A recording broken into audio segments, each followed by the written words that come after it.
Hello friends, भूगोल के इस वीडियो में हमारा आज का टॉपिक है पृथ्वी पर लगने वाले बल। तो जैसा कि हम जानते हैं, पृथ्वी पर कई प्रकार के बल कार्य करते हैं। उसी में दो प्रमुख बल हैं, एक अंतर्जात बल और एक बहिर्जात बल। तो अंतर्जात बल क्या होता है?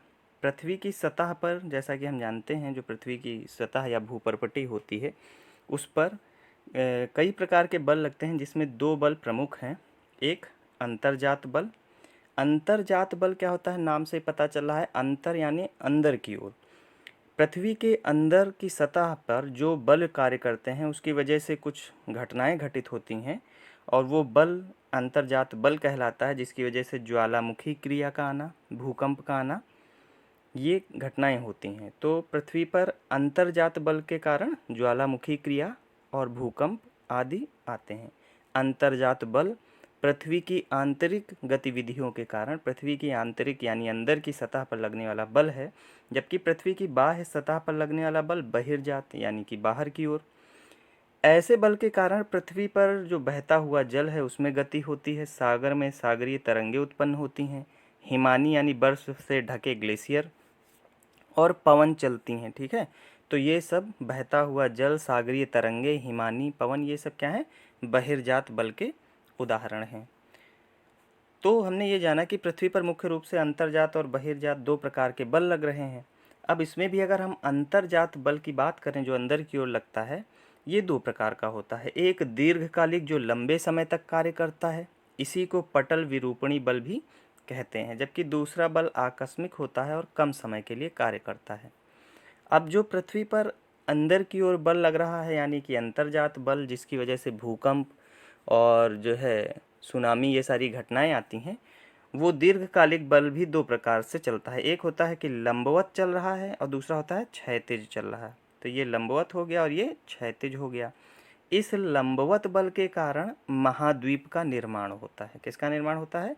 महाद्वीपों का, लंबवत बल के कारण। जबकि ये जो क्षैतिज बल चलन होता है, इसके कारण पर्वत का निर्माण होता है। ये सभी प्रश्न महत्वपूर्ण हैं। तो पृथ्वी पे पहली बात तो अंतर्जात बल के कारण महाद्वीप और पर्वत का निर्माण होता है। और डिटेल में पूछें तो अंतर्जात में भी दीर्घकालिक बल के कारण और दीर्घकालिक में भी लंबवत चलन से महाद्वीप का निर्माण, जबकि क्षैतिज चलन से पर्वतों का निर्माण होता है। ठीक है, इसी क्रम में हम देखें, अगर भ्रंश घाटी क्या होती है, ये कई बार पूछा जाता है भूगोल में, मेंस की आंसर राइटिंग में भी। भ्रंश घाटी, रिफ्ट वैली जिसको कहते हैं, ठीक है, ये सब प्रश्न पूछे जाते हैं। तो भ्रंश घाटी क्या होती है? ये लंबी सकरी गहरी दरारें होती हैं। जैसे ये एक पृथ्वी का भूखंड है, इतना पूरा, ये एक पृथ्वी का भूखंड है, इनके बीच में ये जो लाइन है, ये लंबी पतली जो सकरी दरार है, यही क्या कहलाती है? यही कहलाती है भ्रंश घाटी। ठीक है, तो भ्रंश घाटी क्या होती हैं? ये लंबी सकरी गहरी दरारें होती हैं। जैसे आपकी अफ्रीका कॉन्टिनेंट की अगर बात की जाए तो अफ्रीका में न्यासा झील, टांगनिका झील, रूडोल्फ और जार्डन में जो मृत सागर झीलें हैं, ये सब कैसी हैं? भ्रंश घाटी का उदाहरण है। ठीक है, ये सब अफ्रीका में पाई जाती हैं।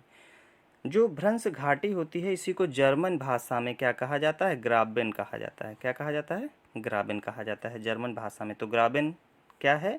भ्रंश घाटी ही है। ठीक है, तो अफ्रीका में अगर हम देखें तो टांगनिका, रूडोल्फ, न्यासा, ये सब, और जार्डन में मृत घाटी। इसी प्रकार से अगर हम भारत में देखें तो भारत में भ्रंश घाटी के उदाहरण कौन कौन से हैं? तो नर्मदा, ताप्ती, दामोदर। ये प्रश्न कई बार पूछा गया है, भ्रंश घाटी में कौन कौन सी नदियाँ बहती हैं, या भारत की कौन सी नदियाँ भ्रंश घाटी का उदाहरण है? तो नर्मदा, ताप्ती, दामोदर। ठीक है, फिर रैंप घाटी पूछा गया है। रैंप क्या होता है? तो रैंप क्या होता है? दो भ्रंशों के मध्य स्तंभ, यानी कि एक ये भ्रंश बना पृथ्वी का, ठीक है, भ्रंश मतलब धंसाव अंदर की ओर, एक ये बना, एक ये बना, तो ये दो स्तंभ हो गए। ये पृथ्वी का स्थल एरिया है, भूखंड एरिया है। इनके मध्य में ये जो धंसाव बना है, ठीक है, तो यही क्या हो जाता है? रैंप जैसी संरचना बना रहा है, इसी को हम लोग रैंप कहते हैं। तो दो भ्रंश रेखाओं के मध्य जो स्तंभ होता है वो क्या बोल दिया जाता है? रैंप घाटी बोल दिया जाता है। भारत में जो असम राज्य है उसकी ब्रह्मपुत्र घाटी रैंप वैली का उदाहरण है। ठीक, तो असम की ब्रह्मपुत्र घाटी रैंप वैली का उदाहरण है, महत्वपूर्ण है ये। ब्लॉक पर्वत पूछा जाता है क्या है, तो ब्लॉक पर्वत को समझिए। ब्लॉक पर्वत का मतलब ये होता है कि इसमें जो किनारे होते हैं पृथ्वी के, वो उसी प्रकार बने रहते हैं, जबकि जो पृथ्वी का कुछ भाग जो होता है वो उभरा रहता है। ठीक, यानी कि हम कह सकते हैं पृथ्वी का जो स्तंभ है वो अपनी जगह पर रहता है, जबकि उसके कुछ हिस्से नीचे की ओर धंसने लगते हैं। तो इस तरीके से जब पृथ्वी का स्थल ये नीचे की ओर धंस गया, ठीक है, और मेन स्तंभ जो मुख्य स्तंभ है वो ऊपर अपनी जगह पर बना रहता है, तो ये ब्लॉक हो गया, जम गया इसी जगह पर। तो ऐसे पर्वत जो होते हैं ये क्या कहलाते हैं, ब्लॉक पर्वत। तो अगर हमको उत्तर लिखना हो तो हम क्या लिखेंगे कि यदि स्तंभ अपनी जगह पर स्थिर रहता है जबकि उसके किनारे नीचे की ओर धंस जाते हैं, जैसा आपको चित्र में दिख रहा है, किनारे नीचे की ओर धंस जाते हैं, तो ऐसे पर्वत या ऐसी आकृति को ही हम लोग क्या कहते हैं, ब्लॉक पर्वत कहते हैं। बहुत महत्वपूर्ण है ब्लॉक पर्वत के उदाहरण। तो भारत में सतपुड़ा पर्वत ब्लॉक पर्वत का उदाहरण है। जर्मनी की अगर बात की जाए तो ब्लैक फॉरेस्ट और वासजेस पर्वत ब्लॉक पर्वत के उदाहरण हैं। इसी तरीके से अमेरिका में अगर बात की जाए तो वासाज रेंज और सियरा नेवादा जो है ये ब्लॉक पर्वत। तो ब्लॉक पर्वत के उदाहरण बहुत महत्वपूर्ण है, कई बार पूछे गए हैं। भारत में सतपुड़ा, जर्मनी में ब्लैक फॉरेस्ट और वासजेस रेंज, अमेरिका में सियरा नेवादा और वासाज रेंज। ठीक, तो इस प्रकार से हम कुछ अंतर्जात बहिर्जात बल के उदाहरण और उनसे बनने वाली रचनाएं देखते हैं। आगे अगर देखा जाए तो चट्टानें भी एक महत्वपूर्ण टॉपिक है। चट्टानें क्या होती हैं, ये पृथ्वी की ऐसी भू आकृति होती हैं जो सामान्य स्थल एरिया से कुछ ऊपर की ओर उठी हुई होती हैं। ठीक है, इनकी ऊंचाई अलग अलग भिन्नता की हो सकती है और चट्टानों के अध्ययन को ही पेट्रोलॉजी बोलते हैं। तो पेट्रोलॉजी क्या है, पेट्रोलॉजी PATROLOGY, पेट्रोलॉजी चट्टानों के अध्ययन की शाखा है। चट्टानें पृथ्वी के क्रस्ट के पदार्थों से बनती हैं। जैसे हमने अब पृथ्वी की आंतरिक संरचना में अपने वीडियो में देखा था कि पृथ्वी की आंतरिक संरचना 3 भागों से मिलकर बनी हुई होती है। सबसे ऊपर क्रस्ट, फिर मध्य में मेंटल और सबसे अंदर की ओर कोर। तो जो क्रस्ट के पदार्थ होते हैं वही मिलकर के क्या बनाते हैं, चट्टानें बनाते हैं। चट्टानों के निर्माण में जो खनिज कार्य करते हैं उनको सिलिकेट खनिज बोलते हैं। इसमें मुख्य रूप से फेल्सपार और अभ्रक होता है। ठीक है, फेल्सपार और अभ्रक होता है। तो चट्टानें क्या हैं, चट्टानें क्रस्ट के पदार्थों से बनती हैं। ठीक है, उसमें भी मुख्य रूप से कौन, सिलिकेट पदार्थ जैसे फेल्सपार, अभ्रक, ये सब खनिज मिलकर चट्टानें बनाते हैं। और अगर इसके प्रकार की बात की जाए तो मुख्य रूप से 3 प्रकार की ही चट्टानें होती हैं, आग्नेय, अवसादी और रूपांतरित। यही महत्वपूर्ण है जो परीक्षाओं में पूछी जाती हैं। भूगोल में PCS और IAS की मेंस परीक्षा में चट्टानें एक महत्वपूर्ण टॉपिक है जो आंसर राइटिंग में आता है। तो आइए देखते हैं। आग्नेय चट्टान की अगर बात करें हम तो इसके मुख्य लक्षण क्या क्या हैं, हम उन्हीं पर फोकस करेंगे जो प्रश्न पूछे जाते हैं। आग्नेय चट्टानें कैसी चट्टानें हैं, प्राथमिक चट्टानें हैं। परत विहीन चट्टानें हैं, इसमें किसी भी प्रकार की परतें नहीं बनती हैं क्योंकि ये बहुत ही ज़्यादा गर्म होती हैं। इसी वजह से इसमें जीवाश्म भी नहीं पाए जाते हैं। प्रश्न पूछा जाता है किस चट्टान में जीवाश्म नहीं पाए जाते हैं। और क्रस्ट के जो है 90% भाग को ये बनाती हैं। क्रस्ट का 90% भाग बनाती हैं आग्नेय चट्टानें। इनके उदाहरण देखें तो ग्रेनाइट और डेलेराइट प्रमुख हैं। इसी प्रकार से अगर अवसादी चट्टान की बात करें तो ये परतदार चट्टानें बिल्कुल विपरीत होंगी आग्नेय की। इसमें जीवाश्म भी पाया जाएगा, इसलिए महत्वपूर्ण है, जीवाश्म युक्त हैं। और क्रस्ट का 0.5% या 0.5 कह लें हम, 5% भाग लगभग बनाती हैं, ये 0 नहीं 5% भाग बनाती हैं। रूपांतरित चट्टानें क्या हैं, ये सर्वाधिक कठोर होती हैं रूपांतरित चट्टानें, और इसमें भी जीवाश्म नहीं बनता है।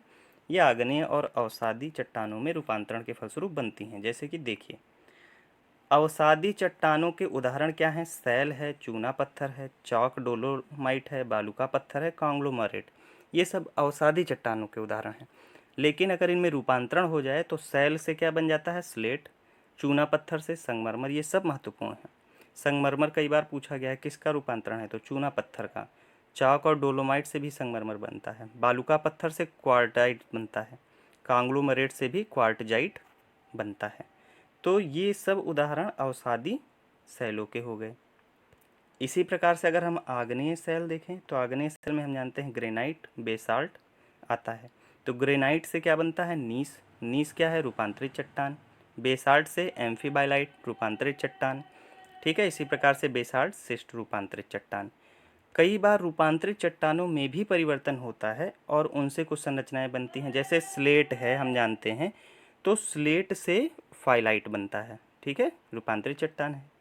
रूपांतरित में फिर से रूपांतरण से बनती है। फाइलाइट से शिस्ट बनता है, और गैब्रो ये रूपांतरित चट्टान है, इससे सरपेंटाइन बनता है, ठीक।